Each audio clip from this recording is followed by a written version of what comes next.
Scott, how do we usually? Oh, it's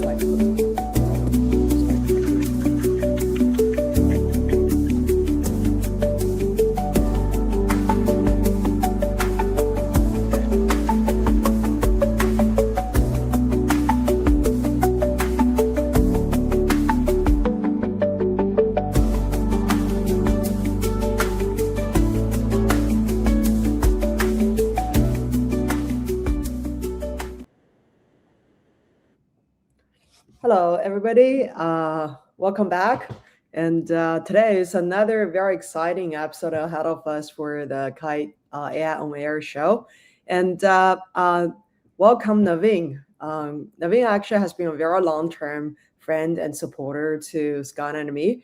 And it's super, super exciting today that we have the opportunity to chat about payments, agent stuff with Navin, as given that once Navin introduce himself to you guys, you will find it's very relevant and very impressive background that he has around these topics. So Navin, do you want to give a quick intro? Super. First of all, thank you very much for inviting me. And sometimes I just tell, right, like if I can be 10% as smart as both of you, I'll be in a great place, right? So I'm a big fan of yours. So thank you very much for bringing me over. For me, of course, I'm Navin Gupta. I'm the CEO of Crystal Intelligence. Crystal Intelligence is the largest blockchain analytics firm in European Union. We are headquartered in Amsterdam. We work with governments around the world, with law enforcement, and of course, private sector VASPs, mostly crypto companies. And I think I'll simplify it for the audience because I don't want to use too much jargon. Very simply, let's assume Scott sends a wire transfer to Navin today. His name and my name will be screened against sanctions list, politically exposed people lists, and things like those, just to make sure Scott is a good person, Navin is a good person, and then that wire transfer of $100 can go through. We do exactly the same thing, but for crypto. So in this case, Scott is sending 100 USDC to Navin from his wallet to my wallet, and we will ensure that it's coming from a safe wallet, which is not being used to launder proceeds of crime, scams. It's not on any sanctions list. And similarly, the wallet it is going to, in this case, Navin's wallet, is also not sanctioned, right? And once there is a thumbs up on both the sides, that transaction can proceed, right? And this way, it keeps users safe, and this is on the preventive side. And on the corrective side, in case, indeed, when Scott has sent that funds in USDC to Navin, Navin turns out to be a scamster, then we essentially do the investigation and forensic support law enforcement to essentially make sure that we are able to look at the wallet, essentially trace and track the funds, and then in some cases be able to bring the funds back, support the law enforcement to bring the funds back to Scott. That's awesome, Navin. Definitely what you guys have doing is very important in the crypto industry, especially when it comes to financial and capital perspective, which is actually also a very, very relevant topic recently when people talk about agentic economy, agentic payments, and everything. When it's boiled down, that what makes people or block people from using that in a scalable way is actually about they're afraid of using that because of, agent will get out of control, or agent will not be able, people are not able to, dispute or do something after if something went wrong with the agent transaction. So that's why actually a lot of the concept and a lot of the principles that has been used in the human internet or like human-oriented systems about compliance, about reputation, and a lot of those things are actually, at least at conceptual level, very transferable to the agent economy. So that's just where we definitely want to dive into more today during the conversation. But actually, before we jump to that, I'm curious that before Crystal blockchain, Navin, you are being too humble about your past journey and not mentioning that much, but you spent so many quality time and experience at TradFi companies like HSBC and Citi, and then you pioneer the crypto payments, especially global cross-border payments solutions at Ripple. I'm curious, what's the moment that you realize in the first place that blockchain analytics and compliance are actually the missing piece when it's come to working with institutions and pushing for their adoption, given those institute that you worked at? Yeah. So first, I'll just talk about blockchain, and what you're saying is absolutely correct. I've worked 7 years at Ripple, and before that, I was building Uber for trucks in India, my own company. I was co-founded that, right? So I have both entrepreneurial experience, and then also have worked with large TradFi, and then of course crypto firms like Ripple as well. So in my mind, it's very clear, at least in the payments space, blockchain has a clear use case. And you see that, of course, in case of USDC, USDT, right? And maybe I'll kind of start from somewhere, right? So earlier, maybe in 50s, 60s, and even up to the 90s, right? Let's assume Scott is traveling overseas. The way he will travel overseas is with some traveler checks. He'll have this sort of paper that he'll get it issued from American Express or some of the banks, and then he'll kind of take it along with him, and then he'll change that to local currency wherever he would travel, right?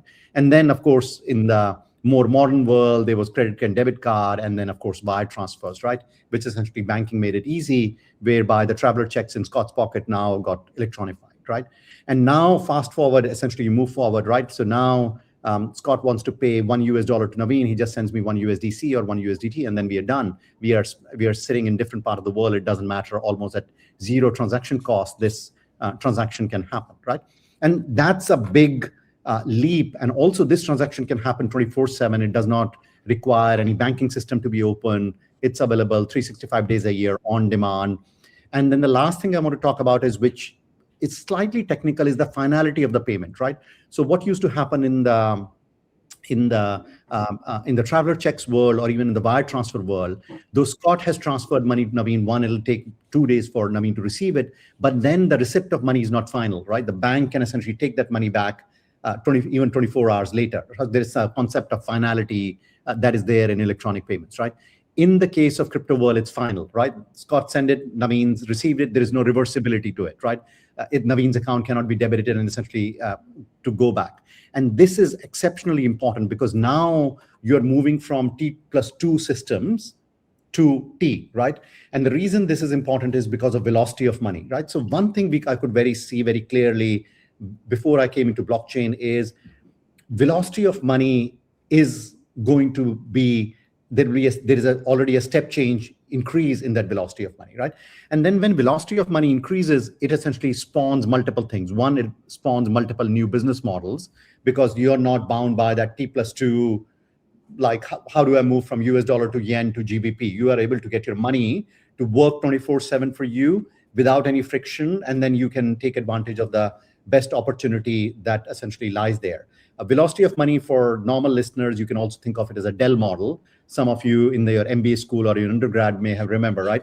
Then Dell used to actually use the working capital from its buyers to essentially then procure the material from its suppliers at 45 days credit, and it actually had a very, very positive cash flow. So that means it didn't need any working capital from any capital source, because it was able to use the money from its buyers and pay its suppliers later, and within that generate huge amount of money. And this velocity of money essentially allows you to do that with very little capital investment. You are able to generate more GDP at a country level, and of course more profits at the individual level, right? So to me, particularly the payment part is very, very clear. Blockchain in a very significant way changes in terms of velocity of money, in terms of finality of money. That's what I'm talking about, irreversibility, and also just the nature of interaction. So, I mean, you may find it very funny. Why do we get paid 30 days, once in 30 days, right? Because this is coming from historic times, right? People didn't want to pay you every day because the cost of money was too much. Yeah, you know what? If I start paying Navin on a daily basis, on an hourly basis, it's too complicated. But with blockchain, it's very possible, right?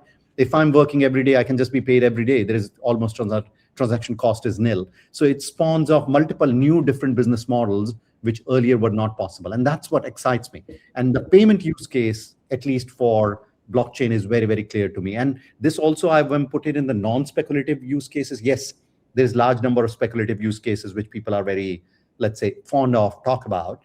But the real revolution in a everyday's common man's life will come from use cases which will be built on payments and many other non-speculative paths.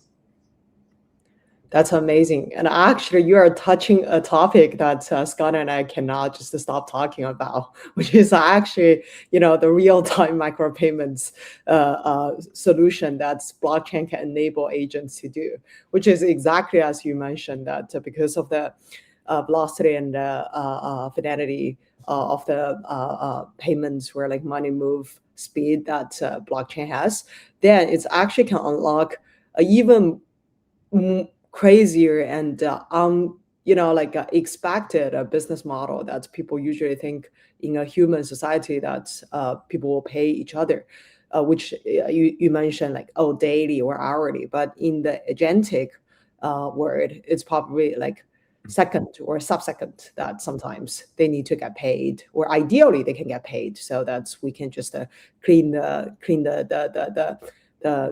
debt between the two agents or multi-agents. Yeah, and let's look at another example, right? And this is a real use case because I've spoken to a number of media houses about it, right? So today, Navin subscribes to Wall Street Journal and gives me an option of $29.99 a month, right? And yes, there is a business model around it where a Wall Street Journal says, hey, let me hoover up rich users who can afford $29.99 and they pay a subscription fee. But actually, there is a very large base of user which essentially says, hey, I'm not interested in reading the full Wall Street Journal, but I would love to read this article on, hypothetically, FTX, right? Or XYZ that's happening. And I'm ready to pay 10 cents to Wall Street Journal, right? And these users are in different geography, they're in different asset class.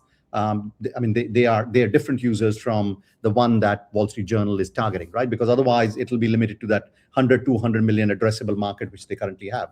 But there is another billion, which is really just one page for the article. But today, if they were to swipe a credit card, the cost is too high. If they were to send a wire transfer or any other payment mean, it's too high. The delivery mechanism is too high. But yes, if somehow they could pay 10 cents an article, and then maybe they'll buy one article every day or 5 articles a week, then this addressable market opens up for Wall Street Journal or any large publication house to essentially have this another 500 million or 1 billion users who essentially can come on their platform and essentially read that article and pay for it. So sometimes we think of these users as, let's say, for a lack of a better word, cheap, but they're not cheap. They just want value for the 10 cents that they want to spend, right? And to me, this is true financial inclusion, right? True financial inclusion is not like trying to serve $29.99 or somebody paying for their access to Wall Street Journal, which is essentially a 10 cent. We are able to give them what they are interested in, and then they're able to read it and enjoy the same benefit as, for example, a rich user would. Navin, I definitely agree with you. I think paper usage is actually the starting for agentic payment world in this case. And like first is that I want, instead of monthly subscription, instead of being a membership, and then I actually want to pay per usage, and streaming payment is another thing. So for example, I can just subscribe to, I don't know, like a Netflix and pay per minute in this case, like potential be another use case. But I feel like if I think Alan Kay mentioned the only way to invent future is assume that you already live the future and look backward. I think if you look at pattern for agent payment and user payment, fundamentally they are different.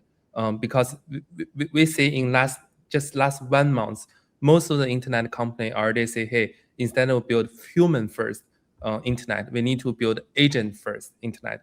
Agent as first class actor. What does that mean? Is that now you actually have browser built for agent. You have every single website built for agent. You have every single platform be API first, and this API is actually built for agent first API. It's agent going to read this API, and then if we think about this way, the completely user flow will be changed, because previously user go to the app and interact with app and then do stuff. No matter it's order Uber Eats, or order Uber, or it's maybe do trading. Look up my account balance, etc. So user interact with UX.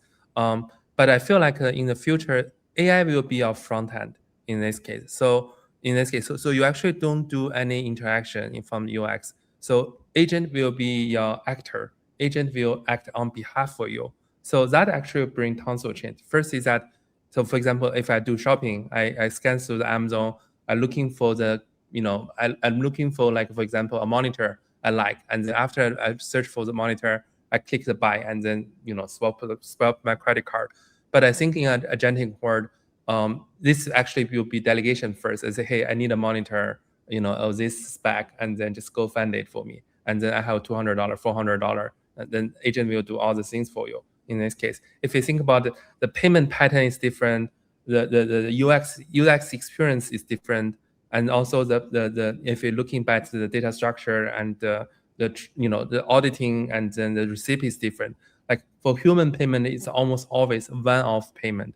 Like I'm looking for a monitor, I just pay for the monitor. For agent payment, most likely agent will first call Tonsil API, code from different platform, looking for website. This actually requires some agent cost, very minor thing. And then if you're looking for the monitor, you may actually order several monitor in this case for you, and then you can return some monitor at the end maybe. And then so that's actually will be an intent convert to Tonsil invoice and convert to Tonsil the payment. Some of the actually large item one-off payment, some of them may be macro payment just for doing research and call the API.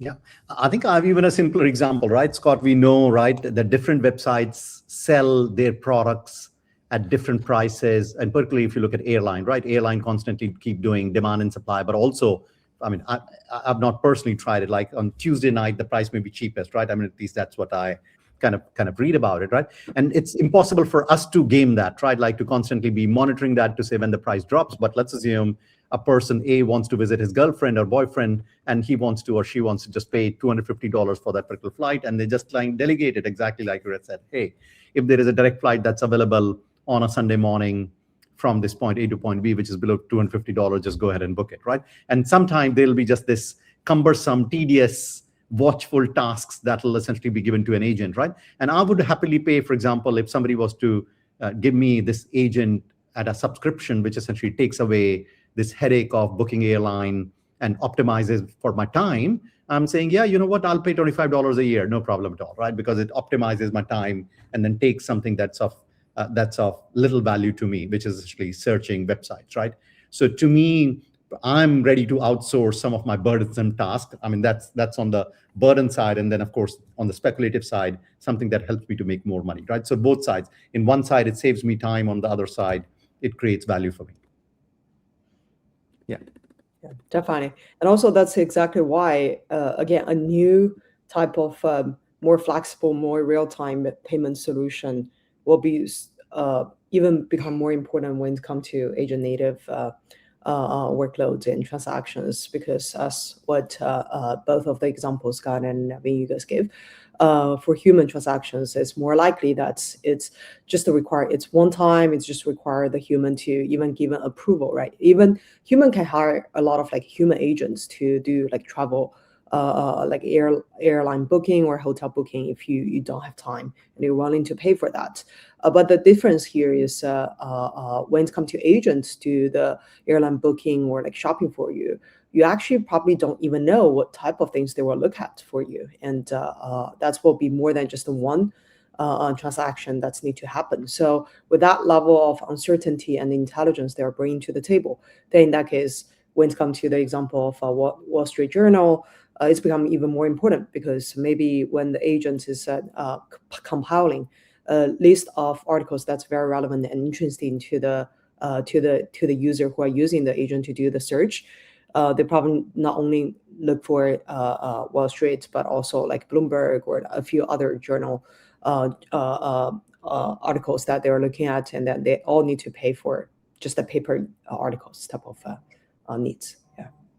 No, 100%. And I don't know if you take predictions on your podcast, but one of my predictions would be, and this is the only one that I'll make, is in 3 years' time, in some part of the world, you will find that a code is submitted to be a bank, right? A banking license is nothing but a set of code which is submitted to the regulatory authority to say, hey, can you give a banking license to this code, right? Because that's what fundamentally a bank does, right?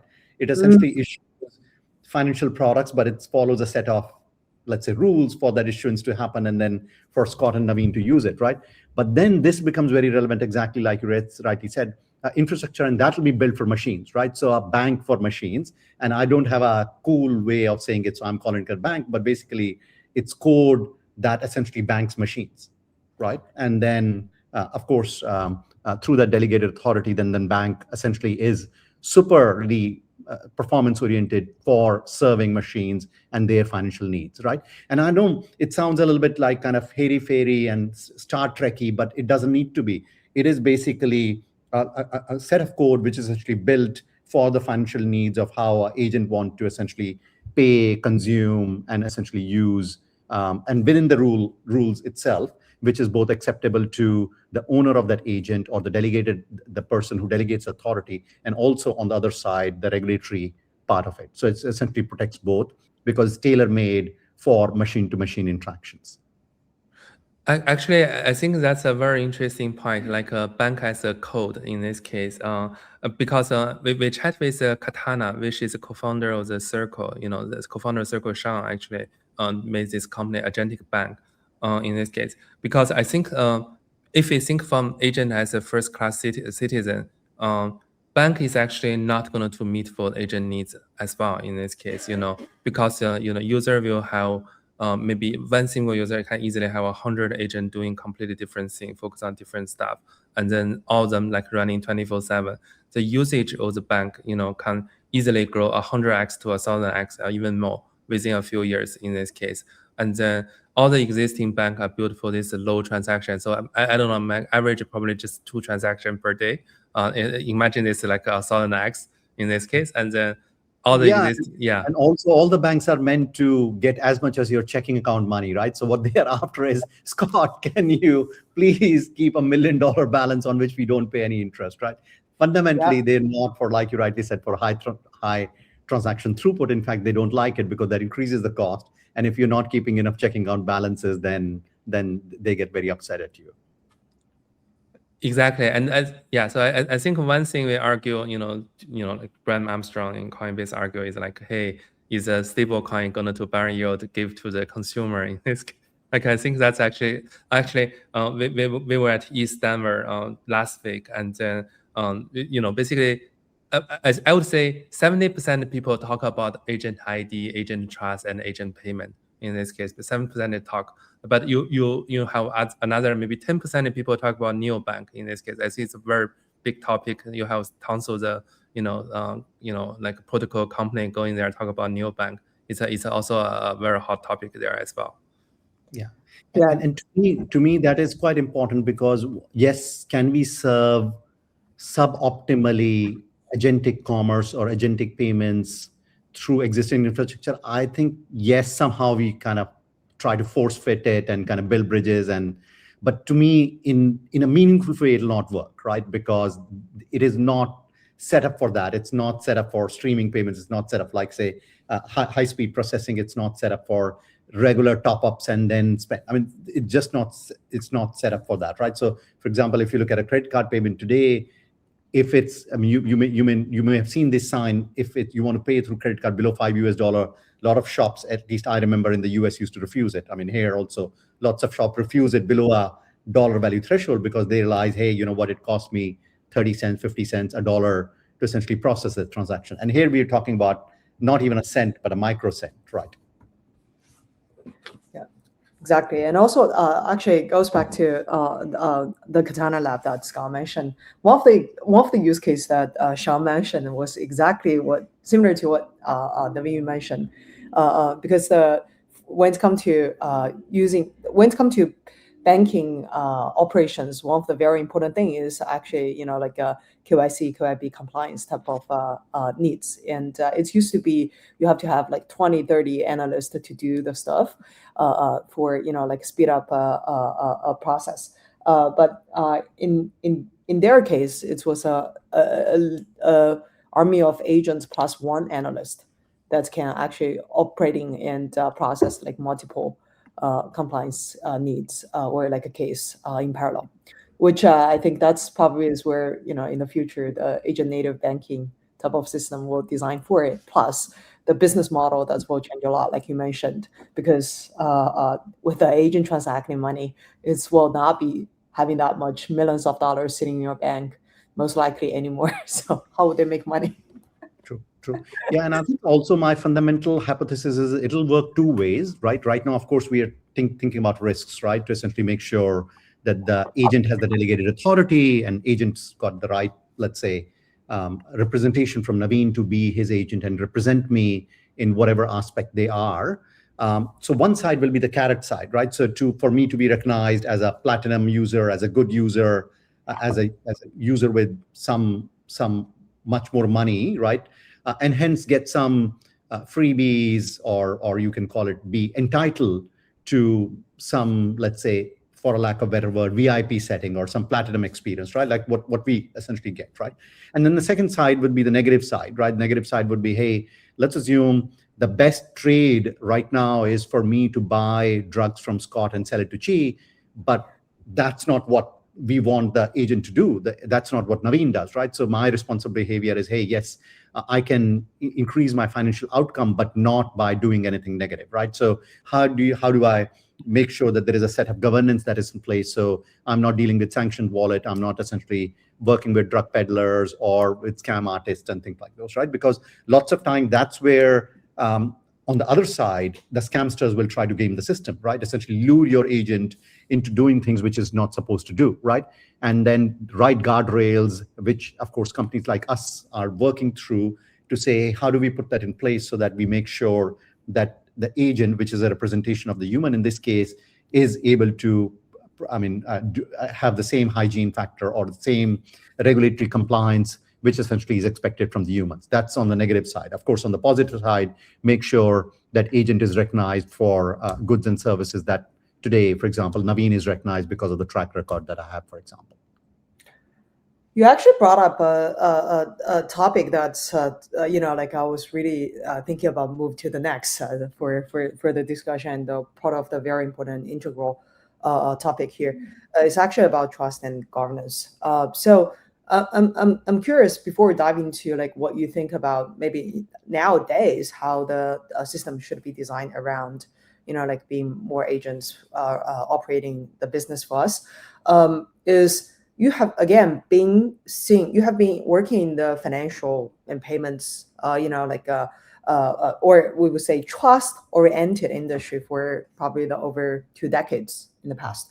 So I'm curious from business perspective, how did you see if there's anything evolves about trust and governance from the traditional TradFi financial system to like the crypto or blockchain-based system to now, now in the era of agents or like AI or Gen AI, how did you see if there's anything change, or it's okay that you actually see the underlying core principle are the same?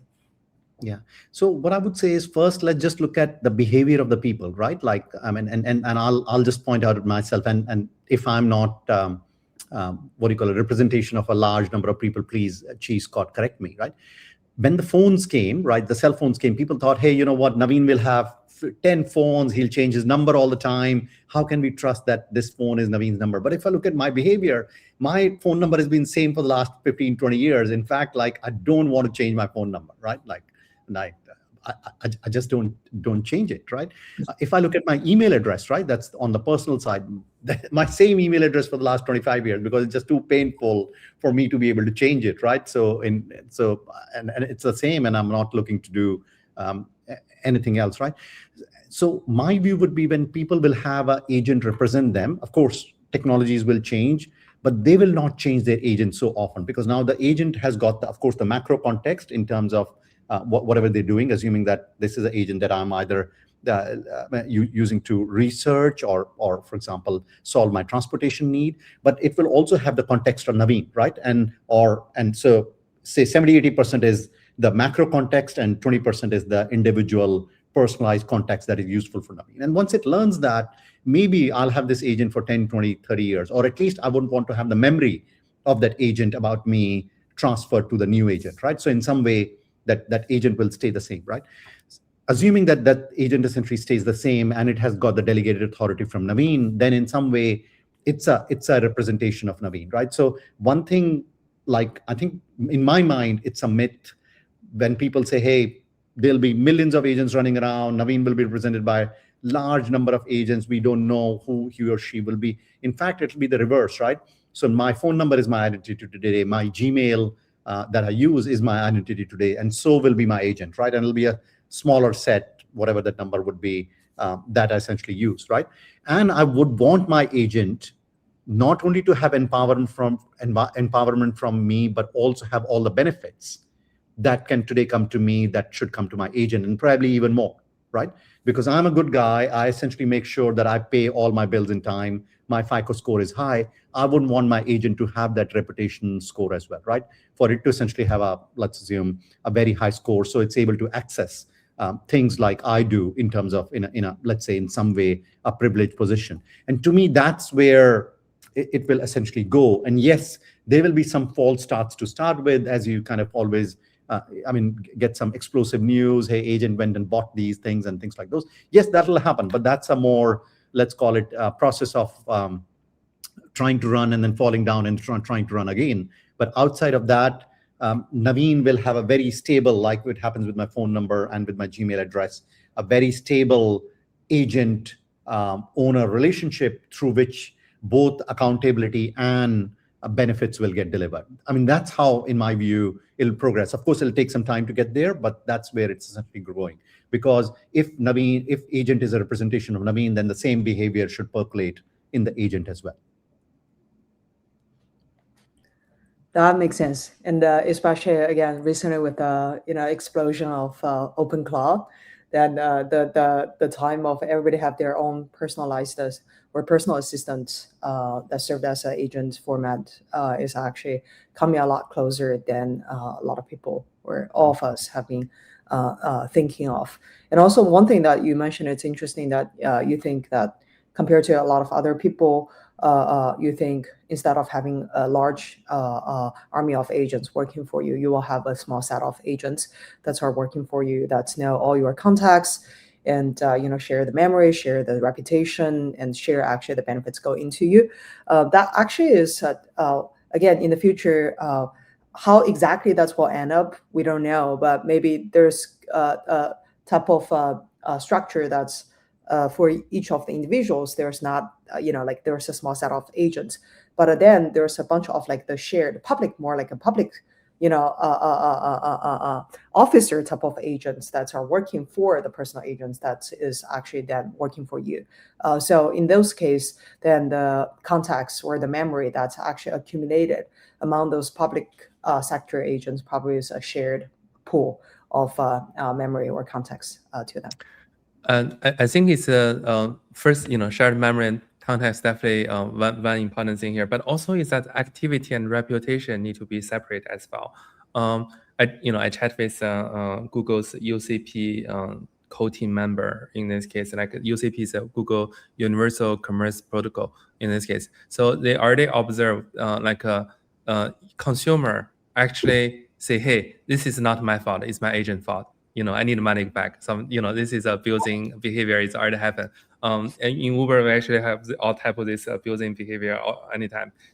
Always happen, like 24/7. You have a different consumer just trying to say, hey, it's not my fault. It's I want money back, something like that. I think what I say here is that you need a separate activity between user behavior and agent behavior. You need to separate reputation between user and the agent, because unlike software, like agent is non-deterministic in this case. You don't really know what the agent will do in this case. Even though it like most of the time may be like very reliable, like 99% time very reliable, but you still have 1% of the time it may do things crazy, and then in this case it need to be safeguarded. It need to be backtrack. It need to be pinned to its actual agent behavior, not user behavior. And they also probably need insurance to cover if that happens in this case. This is one thing. So that's why the separation of the user behavior and agent behavior is very important. The ownership between user and agent, I think Navin, you mentioned the inheritance of reputation from user is very important. Otherwise, it's very hard to get started. Like the modern world is constructed based on credit-based system. With the credit, it lowers the cost for doing business. I think that part needs to be preserved, I guess. But from different side, you have different concern. But it's actually everyone can say where we are pushing forward. It's a balance between credit, trust, and also fraud, and then malfunctioning for agent, I guess. Yeah, and also like the simplest way to think about it would be it doesn't need to be one size fit all, right? So Naveen as a user can essentially choose for certain aspects. Maybe I want to be an on, right? Like essentially, I don't care.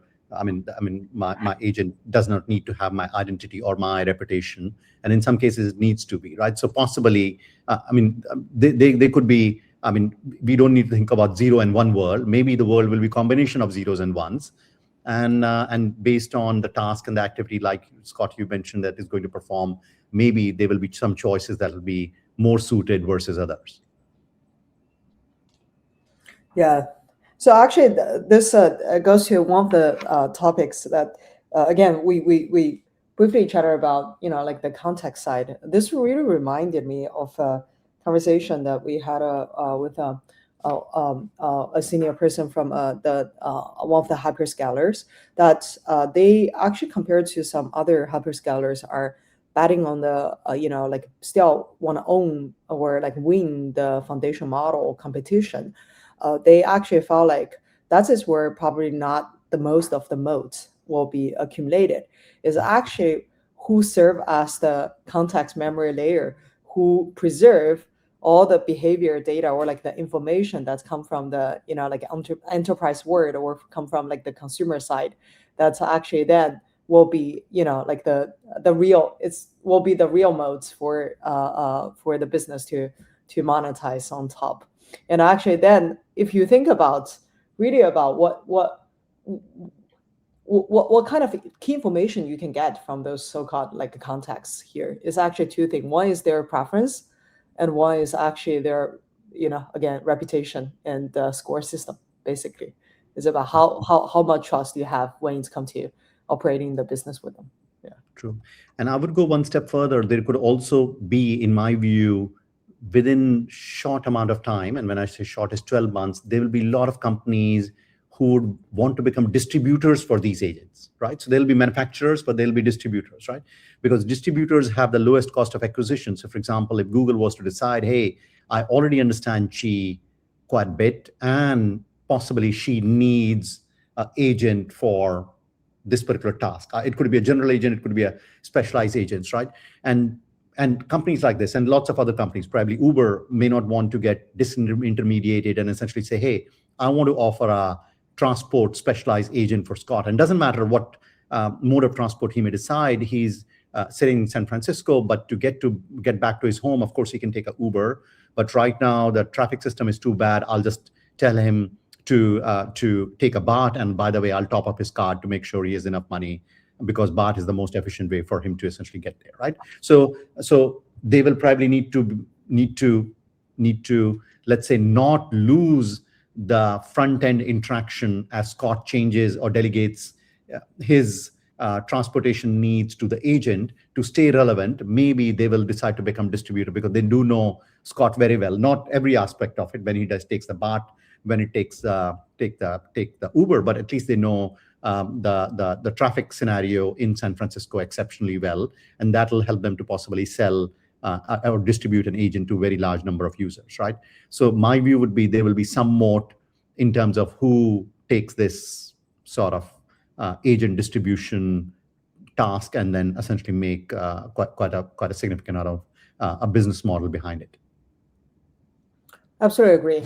This actually is also relevant, I think, to a broader topic besides just the payment industry that people are talking about. Who, again, ultimately, who have the modes or who can earn the most from this like the end-to-end, like a agent internet workflow. And the one of the, I think the popular consensus here is given that the software itself will become like extremely cheap or even for free, given how good AI coding is becoming, and like people, probably there's a lot of one-man companies in the future, then who actually own the distribution channel is actually will be able to, like you said, they're able to distribute and route agents to the relevant users and all the different stuff. I think that's also why it's actually, to us, a big release. That's what when Google launched the Universal Commerce Protocol, that's actually include tens of thousands or even like coming of millions of product catalog inside, because you actually then control the distribution in some way for agents. Yeah. So actually, I'm also curious. Then in this case, I mean, you guys have been we chatted about this before, and I know that you guys spend a lot of thoughts and time to think that like how you can transfer and leverage the existing design for human-oriented or crypto industry-oriented reputation and compliance system to become more agent native and agent-centric reputation system. I'm curious about like what's like the high level thoughts and principle that you guys have been thinking of. Yeah, 100%, right? So first of all, I would say we are, like everybody else, is in early stages, right? So, and I don't want to misrepresent to your audience, right? Because it's a series of experiments that we are trying to figure out, hey, what's the best way to figure this thing out, right? But in our mind, it's very clear that most of the work that we have done in the last 10 years in terms of collecting data has been on the negative scoring side. So let's not have bad people come in, right? But we also need to work on the positive scoring side to say, hey, what is good behavior? What is acceptable behavior? And how do you reward good behavior, right? And I think there is a lot more work. So now we have kind of said, hey, let's think of life in a balance, right? So you look at good behavior and you look at bad behavior, and you should be able to score both, right? Not just risky behavior, but good behavior as well, right? And now with our machine learning algorithm, this has become relatively easier for us to bifurcate the two behaviors and then essentially make sure that we are able to assign both positive and negative ratings to it, right? Because when you think about risk, you always think about negative rating. That's what we have been trained to do. But exactly the same skill that we have learned on the negative side applies on the positive side as well. Of course, we have to just hold a different lens and reorient ourselves and our systems and the work that we have done, right? So that's really our thinking, because in our view, when we'll work with companies in agent-to-agent economy, or I mean, who are where the buyer will get represented, and in this case, it could be a business which will get represented by a set of agents. We cannot just hold the old lens. We essentially have to build a new lens. This will require new parameters, and I would also say this will require quite a bit of collaboration, because we are coming with a significant amount of domain expertise in the risk on the risk side, particularly around assessing wallet addresses for their risks.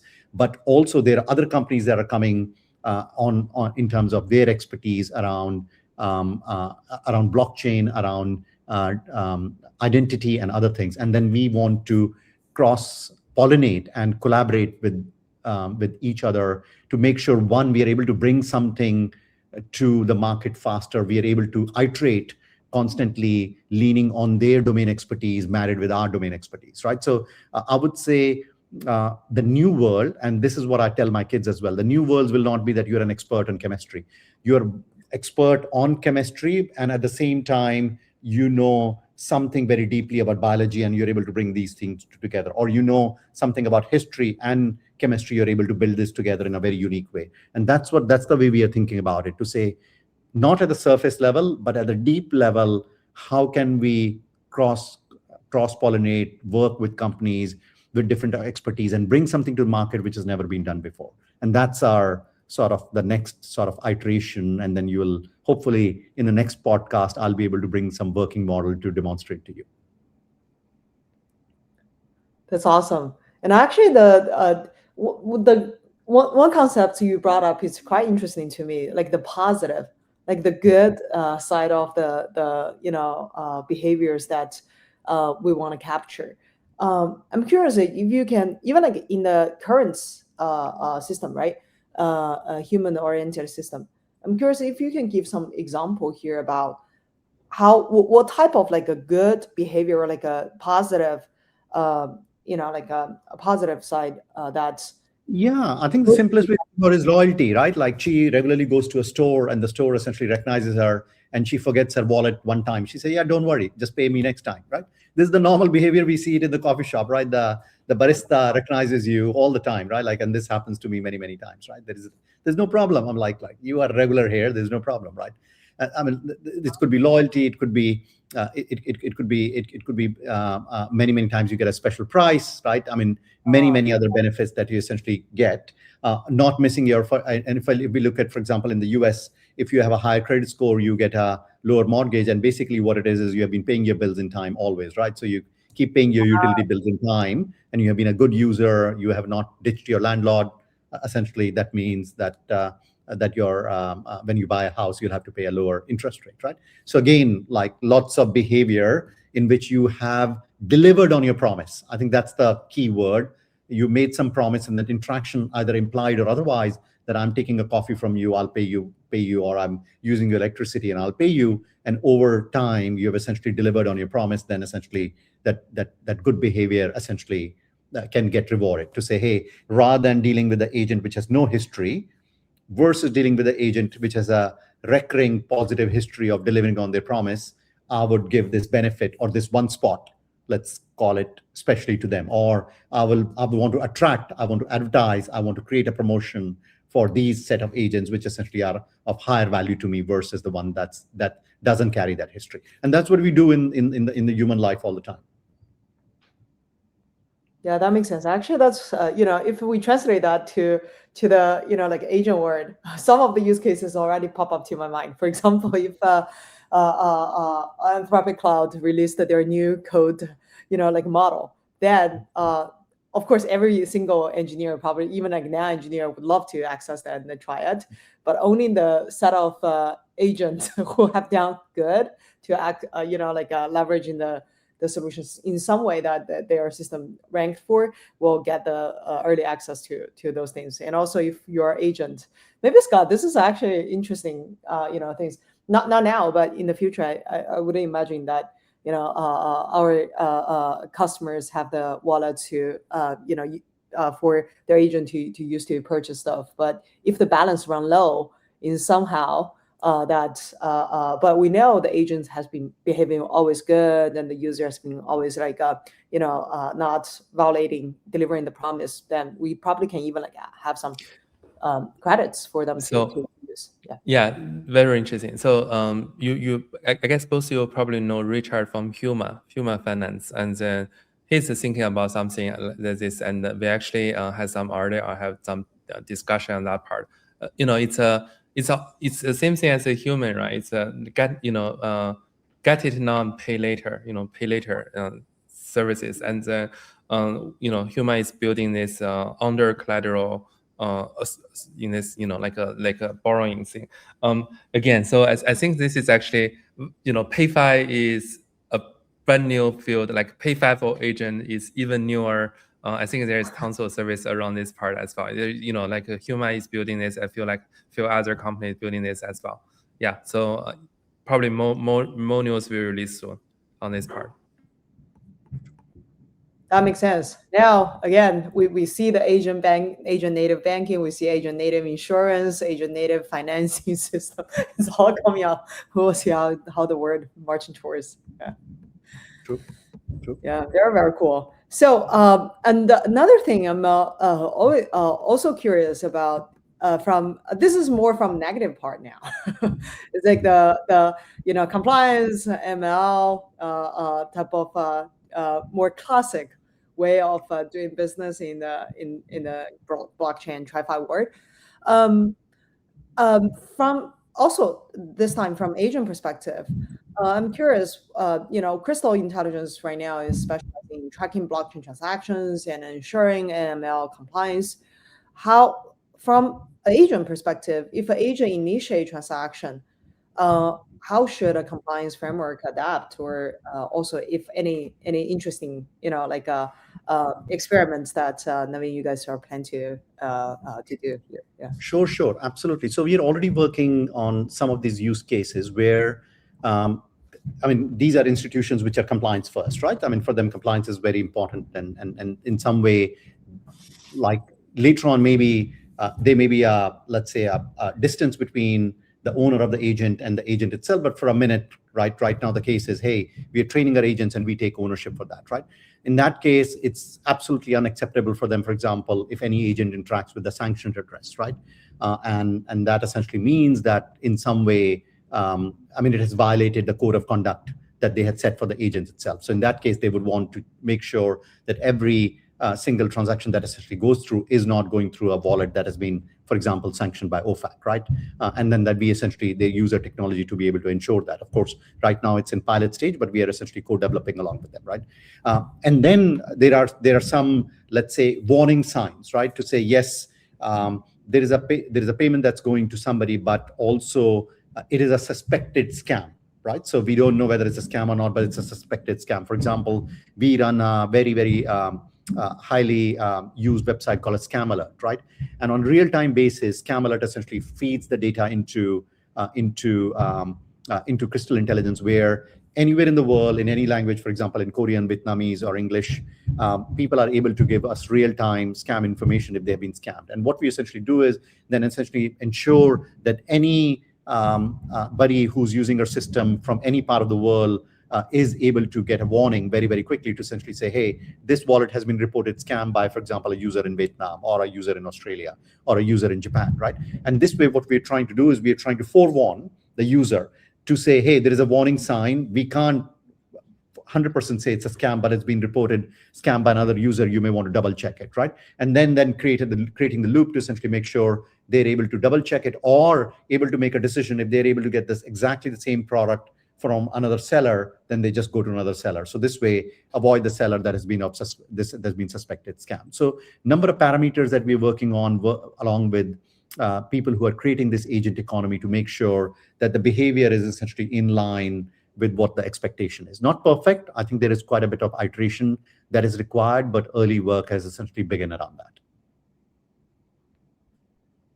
That's very interesting. So in that case, for all those so is the for each of the institute they are using, I want to make sure I understand, they're using their own agents, or like is that just, could you just describe that piece? Yes. They are essentially using their own agent, and where we are coming up is when they're making the payment, right? So the agent is essentially performing work for them, right?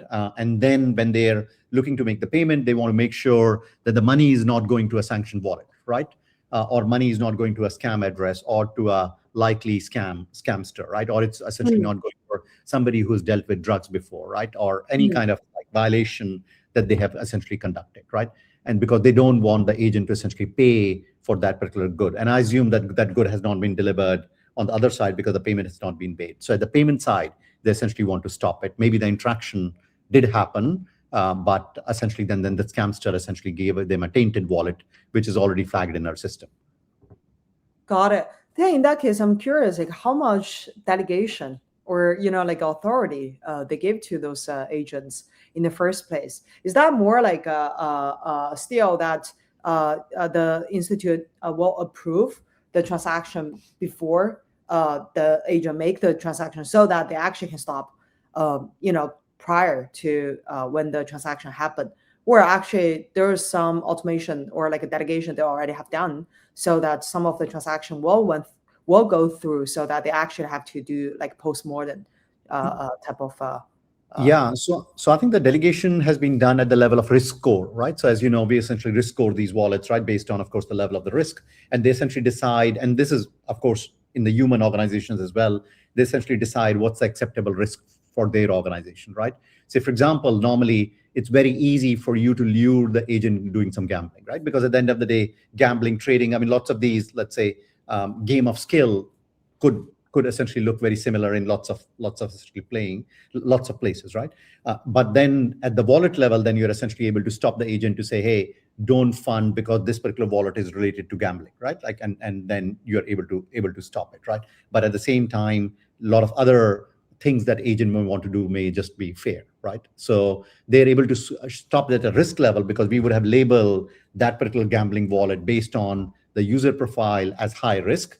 And in that case, then the agent is not able to interact with that. Got it. That makes sense. Yeah.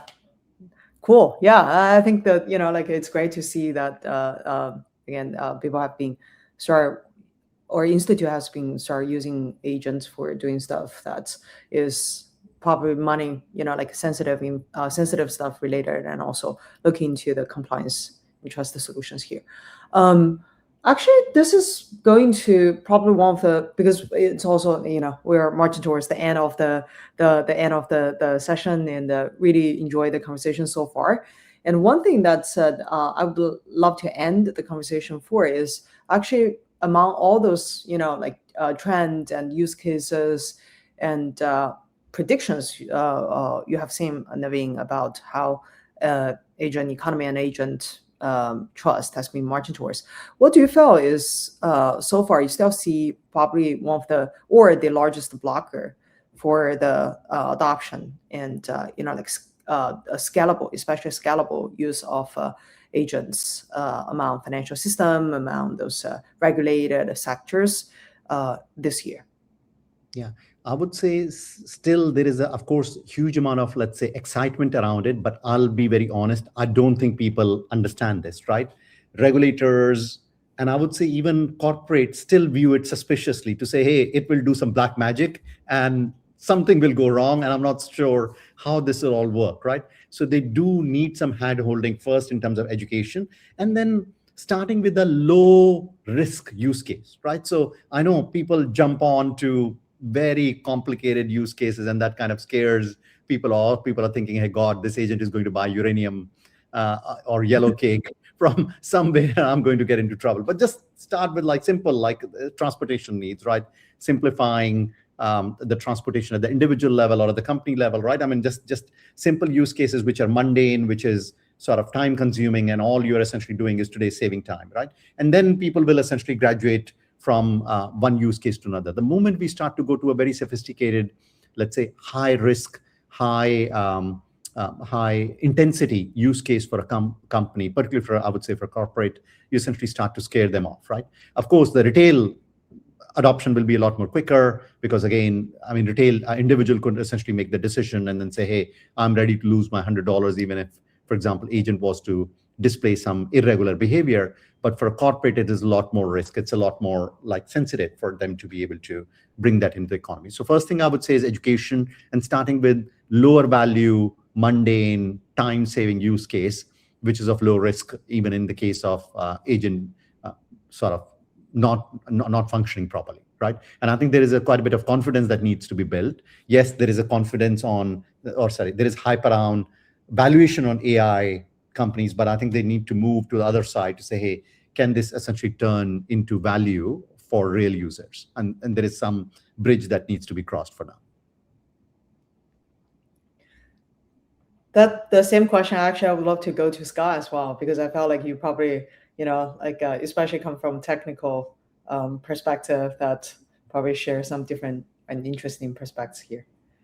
Yeah, so that's a good question. I think I think it will create a new pattern of behavior patterns, in this case from AI. Like if you think about daily pattern for banking, for payment, it's not actually a lot, right? It's actually more very predictable in this case. It's settled pattern. Like the consumer behavior don't change that much for many years in this case. But for agent, I think there is probably new patterns of like a agent behavior in this case, and I think he might actually start with a new set of user as well in this case, like day-to-day user is probably one of the last to adopt it, but you always have like a adventure, someone want to try something new. Open cloud is notorious for dangerous, and then you have all the hacks. The number one download skill is malware in this case, but you still have most of people install it. Like for example, I installed it as soon as I know it, I just installed it on a spare laptop in this case. So I feel like it's a completely new behavior, may come from a different set of, it will start with different set of people in this case, and it will go. But again, so I completely agree with Navin here. In order to be mass adoption, you need to come to some more controllable, more stable use case, and then more like a boring use case, which actually do the automation. I completely agree. But on the other hand, you probably have a new set of user, just do something unimaginable before, and then gets viral and tons of adoption. I think it's possible, feasible as well. Like I install OpenClaw, and then nowadays when I read news, I always ask OpenClaw, hey, tell me what's actually going on Twitter. Tell me actually what's going on email in this case. It helped me do this summary. I don't feel like like sometimes I still look at Twitter timeline, but I spend at least 30% of the time just ask my agent to help me summarize what happened on Twitter. Yeah. True. And the most and the crazier part about this is look at how little time, but how much thing had happened in the last 1 year. That if you ask people 12 months ago, 9 months ago, 6 months ago, 3 months ago about what's the biggest blocker for the next 12 months of getting adoption of agent economy, is very different. And actually, it's in some way, I mean, it's very impressive and very happy to like marching to have this one of the predictions says, oh, actually now one of the biggest blocker is going to be regulation, or being like education about how this powerful tool can be adapted. Because 12 months ago, a lot of people will still talk about performance, talk about cost. It's still very expensive until like a DeepSeek, and later on like all those like much more cost-effective models come out. And then even 6 months ago, people probably will still talk about, oh, yeah, coding is great, but a lot of those code cannot be pushed to production environment. And literally, I remember like 3 days ago when we had team dinner, Scott was saying, oh, because we were talking about like junior engineers can be replaced, easily about 6-9 months ago, but very senior, especially infrastructure architects type of people, probably is going to be, still very in a safe spot. But right now it's changing. You never know. It's like maybe like the agents now can help you design architecture and have production ready, production grade code there. No, totally. They're learning very, very fast.